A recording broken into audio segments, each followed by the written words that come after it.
On day 3 of Amber McDaniel's punishment trial reveals emotional and also telling police interviews with Amber McDaniel. Yeah, Markeshia Jackson is in Fort Worth, and she's joining us now live with more from day 3. Markeshia. Yeah, Lauren, aside from those emotional interviews, we also got to view photos taken at Staley's residence following Walter's murder, including a photo of Walter after he was deceased. Now, the first witness to take the stand today was WFPD Detective Chad Nelson. Detective Nelson served as the lead investigator in the case of Walter McDaniel's death from October 2018 until May 2020. A total of 3 interviews between Nelson and Amber was shown to the jury today in their entirety. In the first video, you could hear Amber ask Detective Nelson, "Did James do something?" and then starts crying. That first video was about an hour long. Then in the second video is when we first hear Amber say she believed, quote, "James hurt my baby," end quote.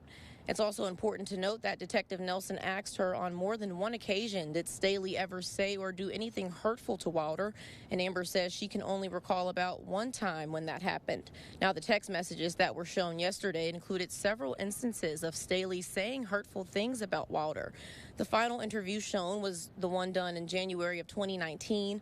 Another takeaway from today, Martha Staley was sworn in as a witness and is placed under the witness rule. Martha Staley is the sister of James Staley. She is expected to take the stand sometime during the trial. Also important to note that Detective Nelson was not cross-examined today. Barber informed the court that he wishes to recall Detective Nelson during his case in chief and will be saving his cross-examining questions for that time. But just before things wrapped up today, the defense called another witness out of order with the court's blessing. That witness was Wichita Falls therapist Amanda Vickers to the stand, and she was cross-examined, answering questions about how people deal with grief and what causes people to stay in toxic relationships like Staley and Amber did. So now we've had 3 witnesses take the stand, but this trial could very well last longer than this week. Okay, thank you so much, Markeshia, for letting us know what happened in the courtroom today. We'll see you again tonight at 10.